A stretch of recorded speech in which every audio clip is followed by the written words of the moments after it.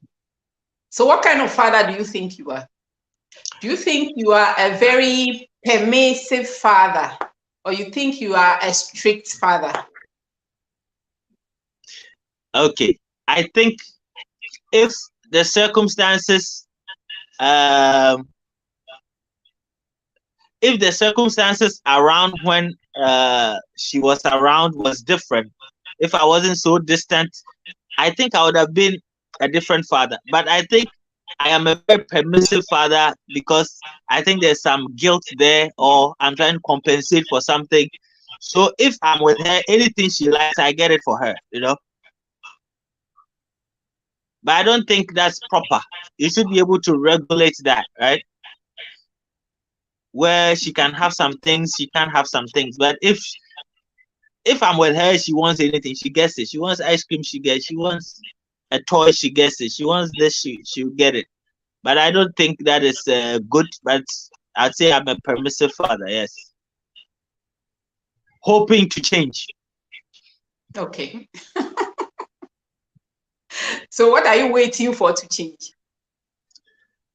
I think that this is a phase where she also needs some of that. I mean, those things are things maybe you start to implement more when she's a bit. She's just 4, so I can be a bit loose on that. But as we go further, I should make her know that choices comes with responsibilities, and you don't just get things because you want. That's not how the world works. I watched one footage where they were sitting on a plane, right? A woman and her daughter and another man sitting by the window. And then the woman asked the man sitting by the window that could they switch places because her daughter wants to sit by the window to see outside. And the man said, well, even if he wanted to switch the seats with them, he wants the woman to teach her daughter a valuable lesson. And that is, just because you want something doesn't mean that you have to get it. That's not how the world works, right? So these are still lessons that you have to teach them so that they know their place in the world, what to expect from the world, and importantly, how to be treated. These are things I can't teach her at 4. Hopefully, when she's older, I'll be able to drum that into her.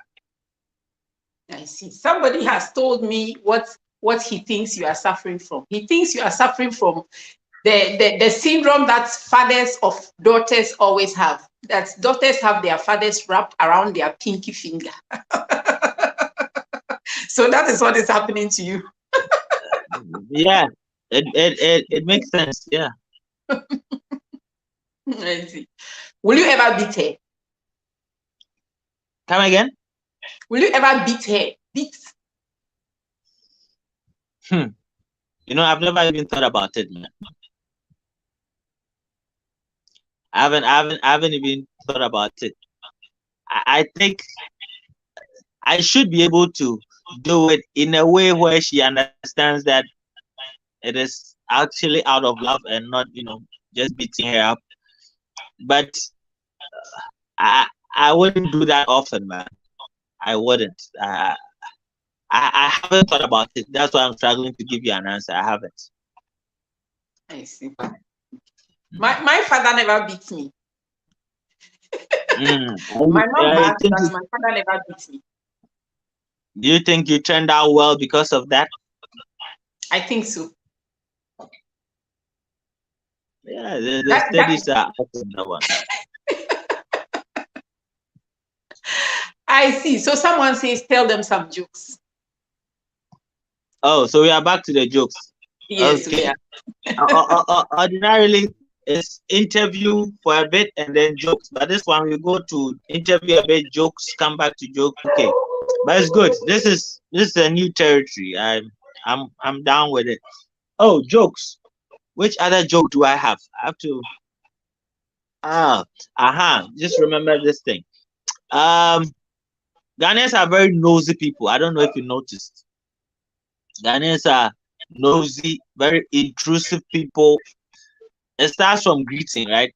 And it goes all the way. For example, if you ever had a big compound, right, in your house, and then you had like a house in the compound, whenever a Ghanaian comes to your space, they all turn into real estate developers, right? They want to tell you how to use the space in your house.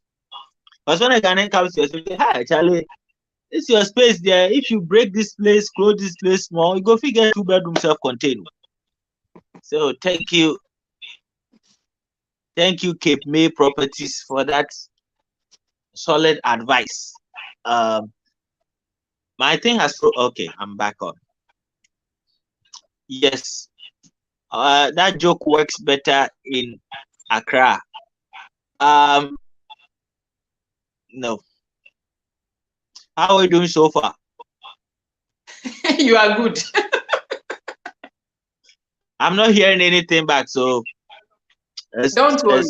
We are listening to you. Okay. One time, I was in this place, Scotland, right? I was in Scotland. If you know anything about Scotland, this is a story.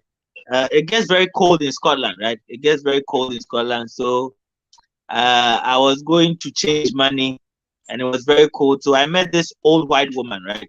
Walking her dog.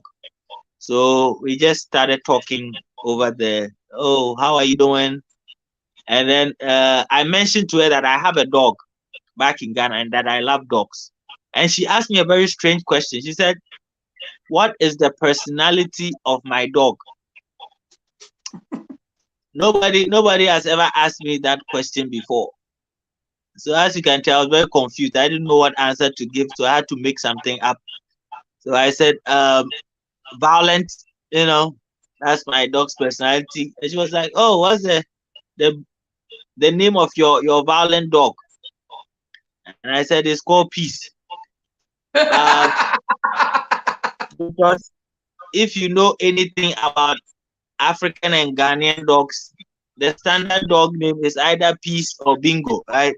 It's one of those things. Then she asked me a second question, which blew my mind, right? She was like, what is the breed of your dog? I have a local Ghanaian dog. And so I asked her what's the breed of her dog. She told me that it's a German Shepherd and a Boabo mix. So when she turned and asked me what's the breed of my dog, I didn't know, because we know that Ghanaians, we don't know the breed of our dogs, right? So I had to make something up there because I had heard her say German Shepherd, right? So I was like, well, my dog is a Ugandan farmer.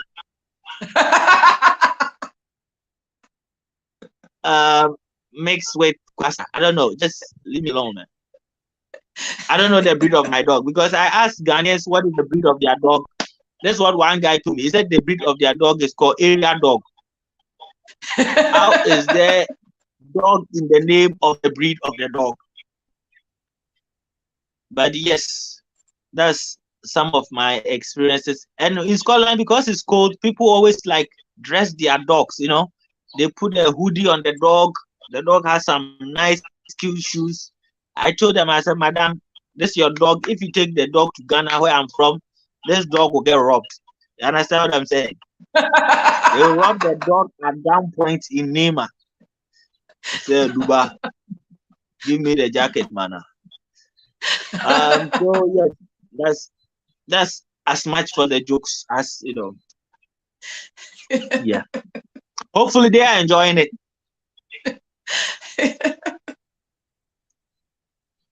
Do you have a cat in your house? I hate cats with a passion. No, I would never do Oh, that. so I see. Interesting. I want grateful creatures around me. Grateful. Some cats are really grateful. You see, some cats, dogs are all grateful. I don't want to do with some ifs and I want to deal with the whole percentage. I think cats are very rude. What have they done to you? How rude have they been to you? Yeah, because if you are in my house and I'm feeding you, if I call you, you're supposed to be the first one on queue. You're supposed to come. Have you tried calling a cat before? They just go and do whatever they like. 20 minutes later, they come like, hey, feed me, I do not tolerate that level of disrespect, No. I see. So where Yeah. is your daughter? At their mom's place. She's not with me, no. Okay. Interesting. I see. So you are telling us that you have a daughter. Are you going to have a son? No, I'm going to get a vasectomy. I'm tying my tubes up. When I say people laugh, but I mean, as soon as I have the money, I'm tying it up, man. Babies are expensive, man. I've missed out on buying PlayStation 5 because I have a daughter. Never again. There's a place where they do vasectomies for free. Maybe I should show you. You don't need money to have a vasectomy. You can go and they'll do it for you. Oh, really? Are you kidding? Where? In South Africa? In Ghana. Or in Ghana? Yeah. Yeah. Periscopes? Yeah. Dude. You should have told me this 2 years ago, man. Dude.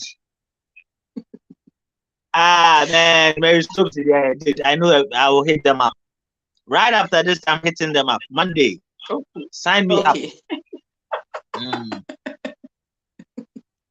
Someone says he's with you on the cats. And what's interesting about this is that this is an Everman. And Evermen, they like cats. They like cats because they breed the cats and then they can kill the cat and eat. So I don't know, and I don't understand why he doesn't like cats. I think he's justifying killing and eating cats by saying that they annoy me. That's not me. My annoyance doesn't go that far. Man. I just leave them to be. Man. I don't eat them. Please. Samuel, speak for yourself. Have you eaten cat meat before? Yes, I have. Was it nice? Actually, it's still the best meat I've ever had, but I don't want to eat it again, man. Why? Nah, I just don't want. I don't. I had an uncle that was his favorite thing, man. Like cat meat. That was his favorite. So I was close to him, so I ate it. But it's nice, absolutely one of the best. But this cat, I can't bring myself to keep eating it. I see. Interesting. So, you have one daughter. You are going to have a vasectomy. Yes. You don't plan to go back to sea, and you want to do comedy. What else do you want us to know about? What else do I want you to know about you? I think that pretty much covers the basis. I don't know if this is any consolation, but I was a very bad seaman, so I don't know where that fits into that. So when you say you were a bad seaman, what did that mean? Were you missing home, or what did that mean? Did you sink a ship? I tried. It didn't work, but no, I didn't sink any ship, but I just thought that from the job you could tell some people were very passionate about this more than you, and they always seem to be the yardstick. Have you seen this guy? How hard he's working? I never quite made that cut, so that's how I conclude myself that maybe I was a very bad seaman. But yeah, I didn't love the job as much as some colleagues did. So you marked yourself and you thought you didn't pass. How was your schooling then? Tell us about schooling. Were you marking your own work? Strange question. No, but I've always maintained that C is something I kind of fell into, right? It wasn't the original plan. It appealed to my sort of sense of adventure, and whatever was required of me, I could, provide it, produce it. But I think it goes beyond the intellectual or whatever to excel at the field, man. There has to be, things like love for the thing and even persistence. Um, I think the only thing out of those three things, the only thing I had was maybe the intellectual ability to know what was being discussed, but not enough to fully be like engrossed in the whole thing. So no, by marking myself that way, I see that yes, I wasn't on the same level as some of my peers, man. Interesting. So tell us, what should a father be? This whole thing, there's Father's Day and we are celebrating fathers. What should a father be? How should a father look? What should a father do? How should a father speak? I think this question you are asking the wrong person. From everything that I've told you so far, I know that this to be true. That a father is supposed to be, well, the daughter's first love, right? If there's a daughter, if there's none, and if it's a son, I think a father should be that guide for the male figure for how to live, how to go about life. So fathers are supposed to be guides.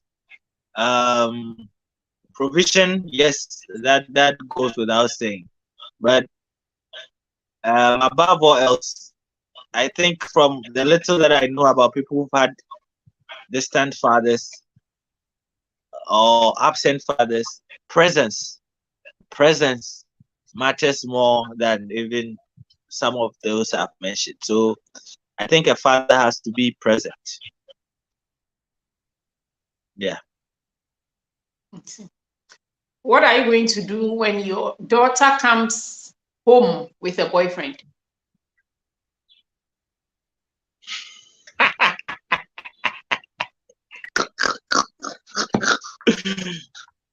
Okay. A boyfriend. I don't know, man. I promise you've asked me so many questions I've never thought about before, man. I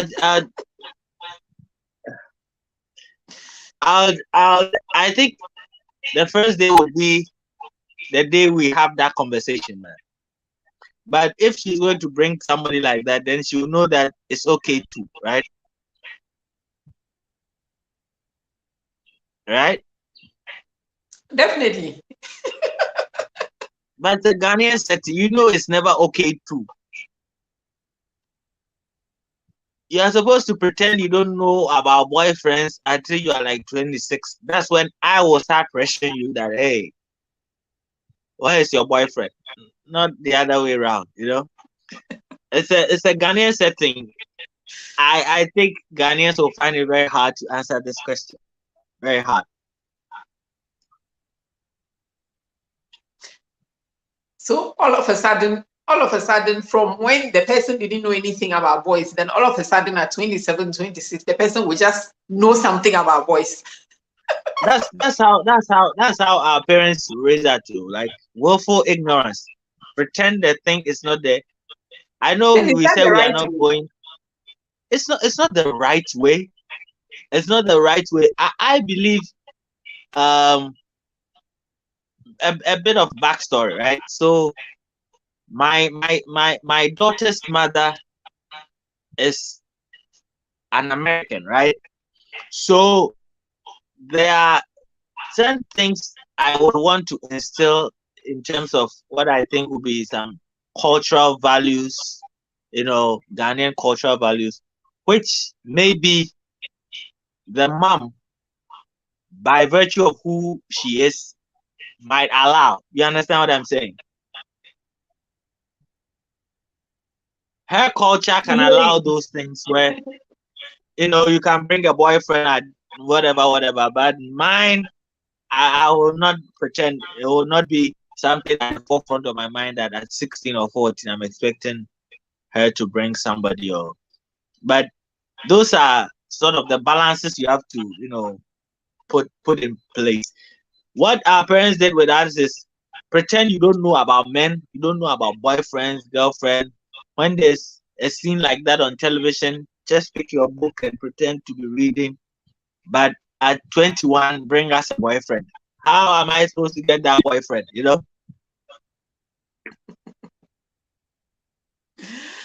Interesting. Okay. So, do you have any more jokes to tell us? I think I'll tell you one last joke. I'm running out of jokes, which I'm going to Okay. use for my show. If I'm in Ghana, Okay. well, I have a couple of shows. Okay. One on the 30th, which is happening at the Gold Coast restaurant inside Okay. I know Cantonment. there. Okay. Um, that's 80 CDs for those. And then I run a comedy club too called the Accra Comedy Club at East Legon, where the MTN office is. Every second and fourth Wednesdays of the month. So the next one is this Wednesday, which is 22nd. And then on 4th August, I have a show at Alisa Hotel, very nice place, which is going for 60 CDs early bird, 100 CDs regular. It has some of the finest comedians, Obi Amponsa, Okukobioko, myself, a comedian from South Africa, Johannesburg, is coming down, and then one from Kenya, all the way from Japan. He's from Kenya, but he's flying in from Japan. So, with that said, maybe I can What tell does the the joke now. comedy club do? What do you do in the comedy club? Okay, so comedy clubs are basically spaces for comedians to go and work out. By workout, it means to try out new jokes. Before you hear any joke anywhere, it's gone through a series of tests, right? Some work, some don't. You hone it, you check this out. So, a comedy club is the place the comedian goes to basically fail until he gets the correct product to put on the market. And I think it was very important that we have something like that in Ghana, especially where comedy is still in its infant stages, and people need to get up there and get good. So yes, that's the purpose of a comedy club. Interesting. I know nothing about you, even though this is an interview. I So know you are I'm going to supposed tell to us be some here. jokes. You are going to tell us some jokes. Okay. A joke. Wow. I think I've run out of jokes. So. How does the comedian run out of jokes in 30 minutes? No. And it wasn't full jokes even, man. But did I tell you a story about how at the mortuary, right? This is true story. At the mortuary, I met the mortuary man who just happens to be a rapper. Yep, not making it up. So in 2014, right, one of my an uncle died. We took him to the morgue, the public hospital morgue. Have you ever been to one of those? It looks like an abattoir, just nasty. So we took him from there. We took him to a private morgue, which was much nicer. It's one of those places you can even eat there, those kind of places. So we met the mortuary man there.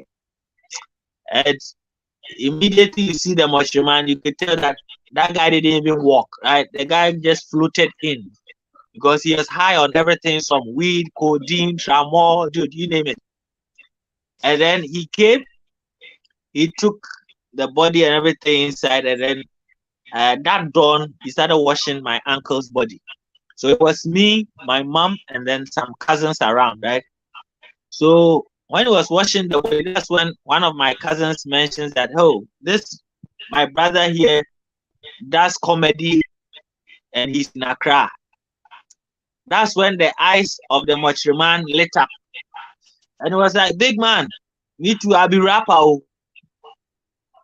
Mortuary man, who is a rapper? So he told my cousin, please, there's a bag there. It has my mixtape CD in there. Can you reach it and get it for me? And my cousin said, who, me? Put my hand in the mortuary man's bag. No. When you are done, come and take it for me yourself.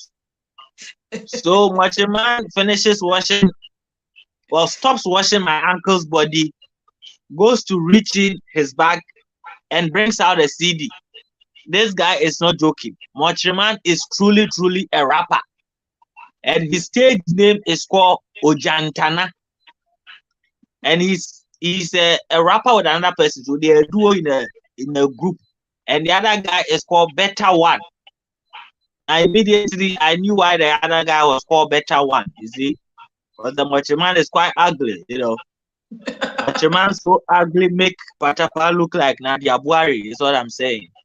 So this mortuary man, to prove to me that he's a rapper, started freestyling for me in the mortuary at 4 a.m. with my uncle's lifeless body there, right? And he was dropping bars. I'm not kidding, Sarah. He was dropping bars. Because at one point I heard him say, Mio Jantanine, Miss Wifu, Mr. Soswa Pine. I said, bars, my nigga, bars. I didn't know what to say, right? So I said, yeah, Montreal got talent, bro. Montreal got talent. So yeah, that's true story. I was half expecting the bodies to get up and start dancing with the rap. And that will be another time when another uncle dies.